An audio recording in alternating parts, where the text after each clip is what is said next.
Bueno, en este video voy a tratar de explicar brevemente qué significa esa famosa frase que siempre se relaciona con Descartes, que es pienso, luego existo. Y el asunto es, esa frase de alguna manera se refiere a una de las conclusiones de una obra de Descartes que se llama Las Meditaciones Metafísicas. Meditaciones Metafísicas. Que junto a este video les voy a dejar el texto, el PDF de esa obra, por si quieren hojearla, por si quieren mirar un poco y leer un poco y entrar ustedes mismos al texto directamente del filósofo. Pero básicamente, ¿cómo llega Descartes a esa famosa conclusión? Bueno, todo empieza porque afirma que el instrumento, el gran instrumento que tienen los seres humanos para conocer la realidad, es un instrumento que no lo tienen los demás seres vivos y que es la capacidad de razonamiento, que se podría llamar simplemente la razón, el uso de la razón.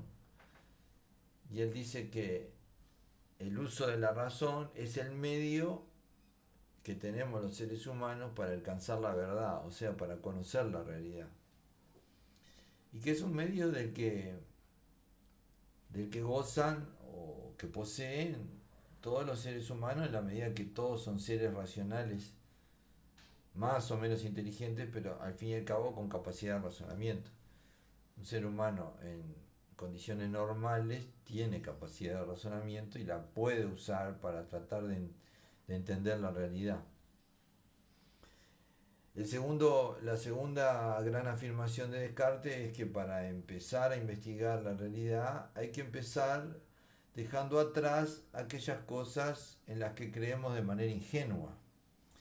Lo que solemos creer de manera ingenua muy frecuentemente es lo que los demás nos dicen o nos han contado o lo que otros han entendido como la realidad. Es decir, las versiones que nos dan otros sobre la realidad. Y él dice que drásticamente hay que empezar por dejar de lado esas versiones, esas, eh, esas conclusiones que otros sacaron y que nos transmiten lo que de alguna manera aprendimos de otras personas, o en la escuela, o en institutos de educación, o en la familia, y tratar de apelar a algo más básico que es nuestra propia experiencia. Por ahí tendríamos que empezar. Sin embargo, él dice, ¿en qué se basa nuestra experiencia? Fundamentalmente se basa en la percepción sensorial, o sea, el uso de los cinco sentidos, que solemos decir que son cinco. Y, y en ese momento él también se detiene y dice, bien, pero todos sabemos que los sentidos, nuestras percepciones, a veces resultan engañosos. Es decir, por ejemplo, en perspectiva, el sol se ve como un pequeño círculo de luz en el cielo, en una bóveda celeste que en realidad no es tal, no existe. Esa bóveda celeste es una especie de ilusión óptica. Y ver el sol de ese tamaño nos da una falsa idea de lo que el sol es, porque sabemos hoy que tiene una magnitud tremendamente mayor que todo nuestro planeta, ¿verdad? Entonces, y así sucesivamente, los espejismos, o cuando colocamos una lapicera dentro de un vaso con agua y se produce el efecto de refracción, que viéndola desde cierto punto de vista la lapicera la vemos entera y bajo el efecto de la refracción la vemos como si estuviera quebrada y sabemos que son nuestros ojos los que nos dan una falsa idea de la lapicera en ese momento, por el efecto de refracción. Porque de última, el propio Descartes estableció que los ojos, en sus investigaciones sobre óptica, son una especie de aparato óptico. Entonces, si los sentidos también pueden engañarnos, llegó a la conclusión Descartes que también debemos pensar que quizás no son una fuente segura para conocer la realidad, en principio. Y entonces habría que dar un paso más allá. Y por otro lado está el famoso argumento del sueño.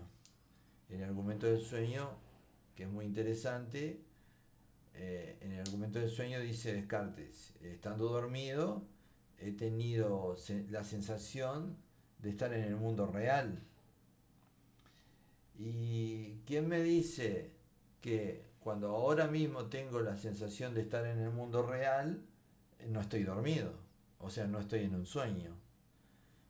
Un viejo filósofo chino que se llamaba, no sé si lo pronuncio bien, pero creo que se diría Chuang-Tzu, decía que el filósofo había soñado una vez que era una mariposa, y luego al despertar se preguntaba si él era un filósofo que había soñado ser una mariposa, o en realidad era una mariposa que soñaba ser en ese momento un filósofo.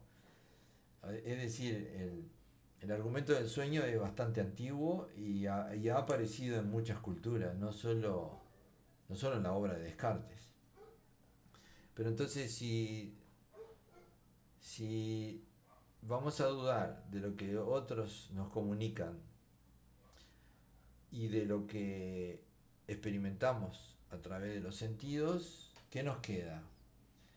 Bueno, él llega a un punto en el que termina diciendo, bueno, hay algo que parece resistirse a cualquier especie de duda de ese tipo, y que es el conocimiento matemático, las matemáticas. Bueno, recuerden que Descartes era matemático y tenía claro el tipo de conocimiento que es la matemática.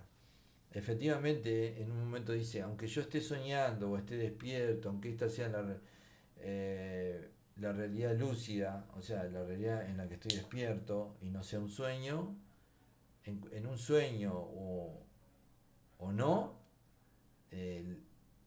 las definiciones matemáticas y los principios matemáticos y las reglas matemáticas y la teoría matemática sigue siendo válida. Un cuadrado sigue teniendo 4 lados, 2 más 3 sigue dando 5, y así sucesivamente. Es decir, todo lo que tiene que ver con geometría, aritmética, álgebra, parece resistirse a cualquier tipo de duda. Parece ser un tipo de verdad que otros filósofos han llamado verdad formal, no verdad de contenido, no verdad basada en la experiencia, sino verdad formal, verdad abstracta.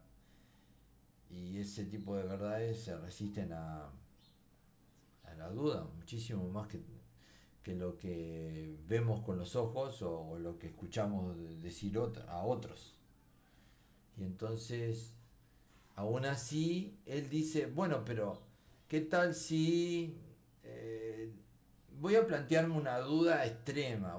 En un momento dado dice, voy a suponer que en lugar de existir un Dios que me garantiza la verdad o algo así, lo que domina en este universo es una especie de genio maligno, con mayúscula, un demiurgo, un ser sobrenatural que controla la realidad y ¿qué hace? Me engaña en todo, me engaña en absolutamente todo, incluso en las verdades matemáticas. Siendo que cuando yo pienso que 2 más 2 es 4, en realidad 2 más 2 es 5. ¿Quién, ¿quién podría decir que no hay algo así? Entonces hace una suposición que es lo que se llama extrema. Y la duda de ese tipo, una duda basada en una hipótesis extrema, es lo que se llama una duda hiperbólica. En esa situación en la que un genio maligno, en un demiurgo universal, nos somete al engaño de manera terrible y de la cual no podríamos escapar, bueno, como si estuviéramos en un falso universo, como si estuviéramos, digamos, como si nada de lo que creemos o vemos fuera real. En ese caso, entonces, en ese caso, la realidad parecería absolutamente inalcanzable. El engaño sería definitivo, pero no, porque en ese momento Descartes dice, bueno, supongamos que me engaña, estoy siendo engañado de manera total, sí, pero en este momento, por lo menos, tengo la capacidad de dudar, estoy dudando, no importa si todo fuera irreal, yo aún tengo la duda de si esto es real o no, de si estoy ante la realidad o no. Y si tengo esta duda, estoy dudando y eso quiere decir que estoy pensando. Mi pensamiento es la última frontera que me queda para decir que hay algo real. ¿Por qué? Porque si yo estoy pensando, si pienso, sin duda existo, yo existo. Es decir, de lo que no puedo nunca dudar mientras dudo es de que estoy dudando, o sea, de que estoy pensando y de que estoy existiendo. Pienso, luego existo. La existencia mía propia, la existencia de mi propio ser, es indudable. Entonces, ¿qué viene a hacer esto? No es simplemente una conclusión, sería una especie de punto de partida válido para todas las personas que razonen. De lo único que podés estar absolutamente seguro, dice Descartes, es de que vos mismo existís. Y de todo lo demás, de nada podés estar seguro. Pero a partir de ese punto, quizás puedas avanzar hacia la verdad. Por supuesto que cuando llegaste a ese punto en el cual solo estás seguro de tu propia existencia, es que llevaste la duda hasta lo último y tu razonamiento hasta lo último, y desde ahí no vas a ser alguien que simplemente cree lo que te dicen o cree en las cosas que ve, sino alguien que pasa todo lo que aprende o lo que ve por el filtro de la duda y del razonamiento. Sos un ser racional que tiene una mirada de desconfianza frente a los datos que se ofrecen sin análisis. Decir que mi única garantía es que yo mismo existo en principio es ser descreído en general. No quiere decir que a partir de ahí no llegues a tus propias convicciones sobre otras cosas, pero ese, según Descartes, debería ser tu punto de partida. Y por ahí queda más o menos, a mí me parece explicado, qué quiere decir esa famosa frase.